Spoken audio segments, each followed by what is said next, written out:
How's it going, everybody? Welcome back to the Daily Baseball Report. This is Coach Matt coming at you with another video. We're going to get things started off really quickly. We have a lot to talk about today. We're first going to tip our cap to Mike Bell. We are mourning the passing of Mike Bell. What a great baseball guy in the family of the Bell family in Major League Baseball. I really wish this wouldn't happen to someone so young and so great to the game of baseball, but tragic things happen, and I have to just tip my cap to Mike Bell. Second off, we really got to start getting some of our things in order for the rest of this year. So I'm finally back. Family is gone, so that means I can have all of my time and energy and dedication into this channel and make sure that I post every single day. So that my few-day hiatus, I'm finally back in action for every baseball coverage that you need for your situation. So that way I will have consistent material coming out for all of you across Major League Baseball for every single day.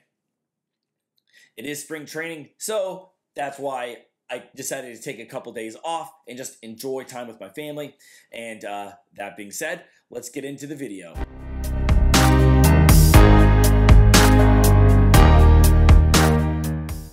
All right, the first thing we're going to do today is talk about my hat reference. All right, I just purchased this hat from Lids. It is an incredible hat. Look at this really cool army green from the Cooperstown collection. I really like this mock-up. It has a really cool camo section to the hat, and I'm wearing this hat because it matches one of my shirts from work. It fits perfect. The thing about these hats you can buy, they all have different fits. Even though they're from New Era or they have the same sizing, they just don't fit well. But for whatever reason, if it's a Cooperstown collection, it fits. Like, oh, here we go. If it's a Cooperstown collection, it legitimately fits better on my head. I know everyone's head's slightly different, and this is just a complete rant on hat sizes, but regardless, it fits better when it is a Cooperstown collection hat. I don't know, how do you guys feel in the comment section below? Let me know, dudes. Does Cooperstown collection fit you all very well, or does the regular New Era cap fit you? The regular New Era ones don't fit me well. It's always a little big. It just doesn't seem to fit my head all that well. All right, we're going to talk about a couple of things here. First things first, service time manipulation. How many of you all think that Nico Horner, Jared Kelenic, DJ Peters, and a few others in Major League Baseball are being sent down to the minor leagues because of one of two options: the service time manipulation and options? What do you guys think? Do you think they're being put down because they really aren't good enough to make the team, or is it because the teams want to own the players' contracts and have the rights over that player longer? I believe it's the second. It is going to be the person who is, the team wants control on the person longer than not having control. That's my opinion. Let me know in the comment section below what you think. And the next thing we need to hit is injuries. There have been a flurry of injuries the last few days. I wish I would have been able to do videos on this, but that being said, we're going to get into these injuries. Eloy Jimenez has torn his pec muscle. That is the muscle in here, typically the front of the chest. It inserts in the shoulder, in the front of the shoulder here, right on the AC joint. A lot of different muscles attached in that area, and anytime you see a pec tear, it's typically right in this section here. That is a very devastating injury for this guy. He really is never going to be the same after this injury. So, yeah, he's going to be out 5 to 6 months. That is not including rehab and getting ready. He is out for the year. There is no way this guy is going to come back this year. I don't foresee him. He's not going to be throwing. If anything, he's going to come back and be a DH. Thankfully, he's in the American League with the Chicago White Sox. This does dampen the team big time. He was their RBI leader last year. This guy is just a great addition and a major subtraction for this upcoming season. So the White Sox, as far as I thought they were going to be the biggest runner against the New York Yankees, I think they're coming down a little bit. Luke Voit is going to be out a month or so with a knee injury. This isn't really going to hurt the Yankees all that much. They've got so much talent on that team, but he is a big bat that they are going to miss in that lineup. Nick Anderson has a partially torn ulnar collateral ligament. That is the ligament in the elbow, and that is what is going to require Tommy John surgery. They all talk about this, a partially torn. They're going to try and rehab it. They're going to try and get a second opinion, yada, yada, yada. If you have a partially torn UCL, it will eventually get torn, especially with a repetitive motion such as baseball. It is the same things, especially from a pitcher. It is always better. Just cut your losses, get the surgery, come back a year later stronger. Especially you can do it right now and you can be ready for spring training 2021 and 2022. What is going to happen with this guy? I don't know. I don't know what his thought process is, but every time you try and rehab it, he's going to get 2 to 3 more months, and then he's going to have the surgery, and now he's out all of this year and half of next year. Just get the surgery now, take your losses, cut your losses, and then come back next year ready to go.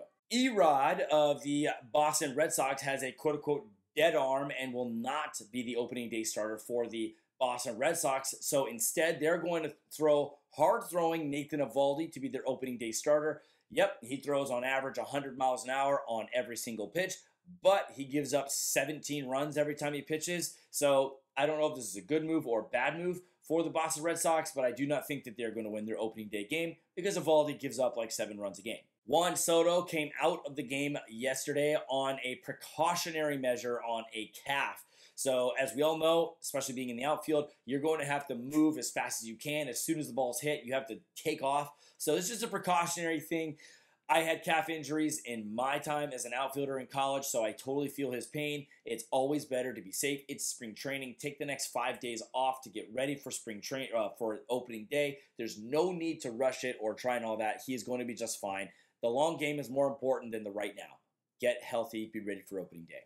All right, as we get started into our coverage of Major League Baseball, that's all of the news, so to speak. We are 5 days away from opening day. So what does that mean? We need you guys to subscribe to the channel. We need you to hit the notification bell so that way you don't miss anything. And please smash the like button for the YouTube algorithm. The first game is going to be the Detroit Tigers and the Pittsburgh Pirates. And the Tigers beat the Pirates 5-2. We're getting a little bit toward that part of the year where it is a little bit more normal. It's not quite fully normal yet, but it's as close as we're going to get because they're just not going to go full bore in spring training. They will do that in the regular season. Matt Boyd pitched for the Detroit Tigers, and he pitched 5.1 innings, gave up 5 hits, 2 runs. They were both earned. He had 1 walk, and he had 6 strikeouts. His ERA is 2.45 in the spring. I feel like Matt Boyd has come a long way. He's actually doing pretty good as opposed to Casey Mize, who has not done very good. So I think this is a great tune-up, a final tune-up for him. I don't think he's going to pitch again in spring training. I think he's going to be their opening day starter, is he not? I think so. Tyler Anderson pitched for the Pittsburgh Pirates, and he pitched 4 innings, gave up 3 hits, 1 run. That run was earned. He had 2 walks and 2 strikeouts, and his spring ERA is 5. Robbie Grossman went 1 for 2 with 2 runs and an RBI. He did hit a home run for the Tigers, and his spring batting average is .256. This guy, I think, is going to be a sleeper. I think he's going to be pretty good. He's not going to be like he was with Oakland, but he's going to be very good for the Tigers this year. Cody Clemens and Dylan Dingler both had 2 hits for the Tigers to lead them in their victory. As we all know, Brian Hayes is our favorite player on the Pittsburgh Pirates, and he went 1 for 3, and his spring batting average is still .442. This guy is electric. I love this guy. Moving on over to the Boston Red Sox and the Tampa Bay Rays.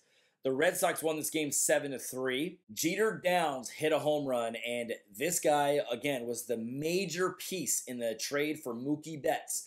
Alex Verdugo and Jeter Downs were the 2 big pieces in the trade that sent Mookie Betts to the Dodgers. Thank you, Boston. We appreciate you. We love our World Series trophy. But Jeter Downs went 1 for 3 with a run and 2 RBIs. He is currently hitting .357 with an on-base percentage of 1.286 in the spring. This guy is an electric player. I can't wait to watch him play and develop for the Red Sox. Willy Adames went 2 for 3 with 2 runs and a run scored for the Tampa Bay Rays. He's hitting .343, and his OPS is 1.054. Moving on over to the Colorado Rockies and the Cleveland Indians. Colton Walker led the Rockies offense, going 2 for 4, and his spring batting average is currently .366. Antonio Senzatella pitched for the Rockies. He pitched 5 innings, gave up 2 hits, 1 run. That run was earned, had 1 hit, 1 walk, 3 strikeouts, and his spring ERA is 3.12. Logan Allen pitched for the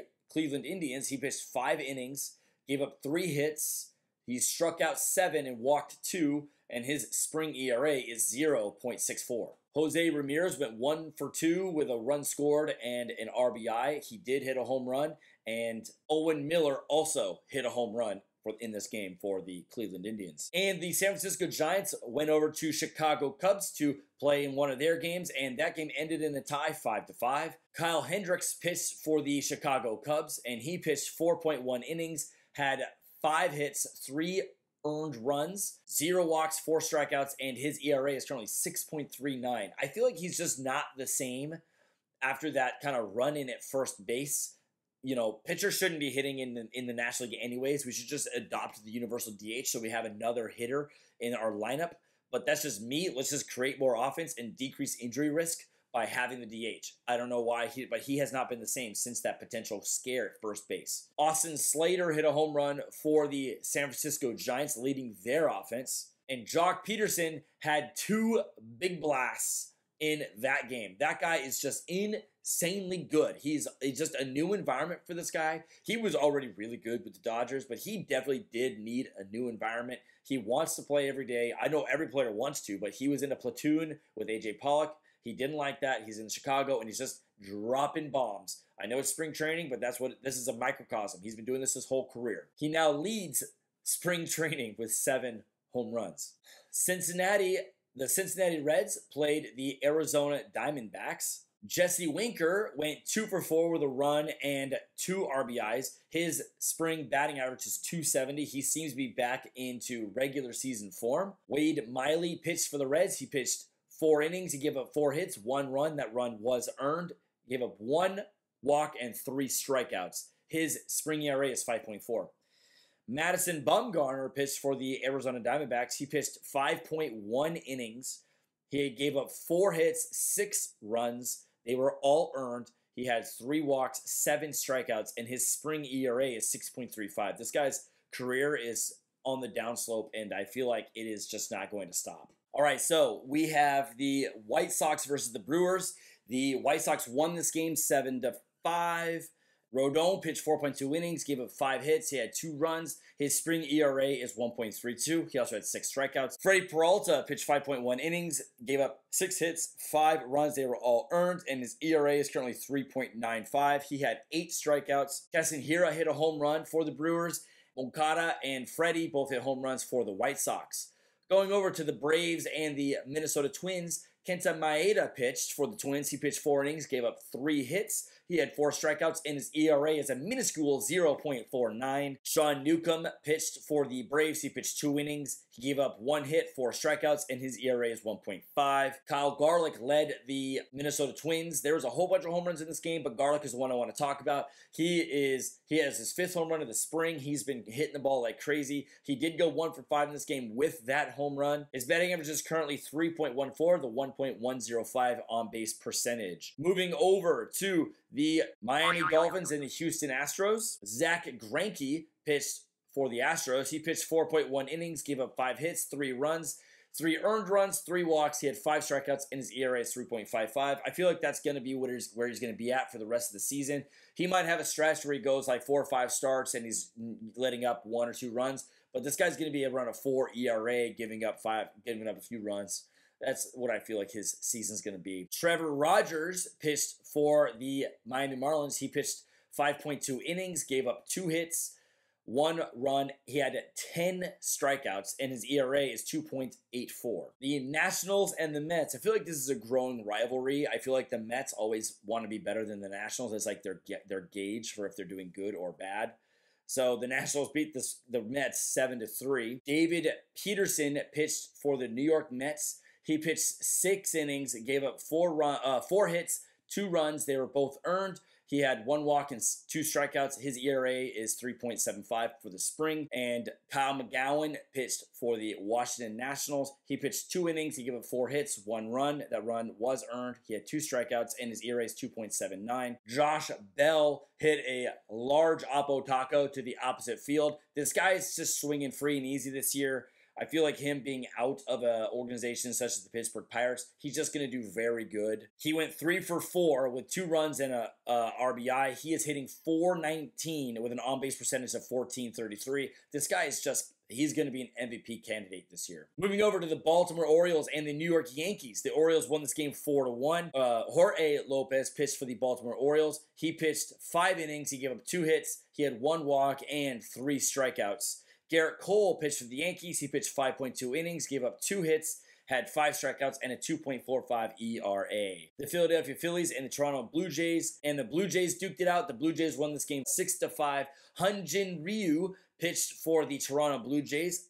He pitched 4 innings, gave up 8 hits, 3 runs, and they were earned 1 walk, 5 strikeouts. His ERA in the spring is 3.6. Chase Anderson pitched for the Phillies. He pitched 4 innings, gave up 2 hits, 1 run. It was earned.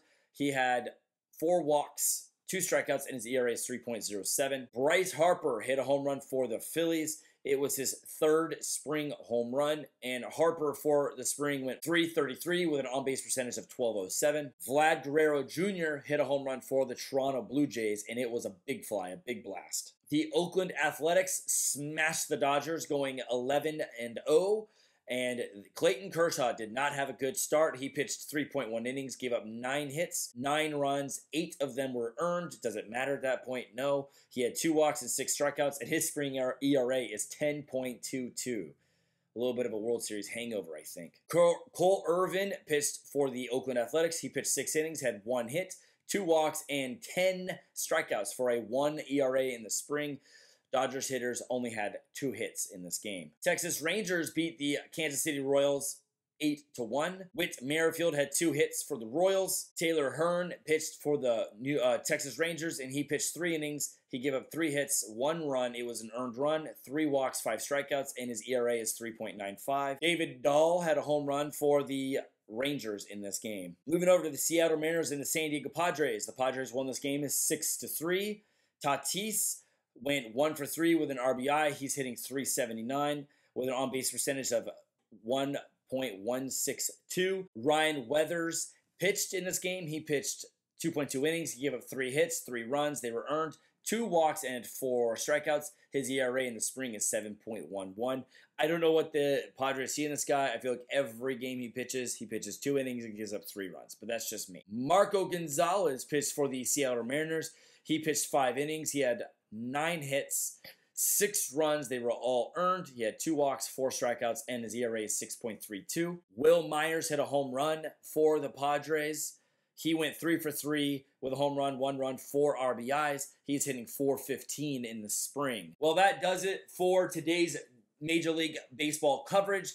There's one thing we have to talk about. If you are not watching college baseball, you have got to start watching college baseball. The South Carolina Gamecocks and the University of Florida Gators had an incredible 14-inning showdown for the longest game in baseball history for both of those teams. It was just awesome. I'm just going to play the clips here. It is so much fun to watch this. Anyways, without further ado, we will see you all tomorrow.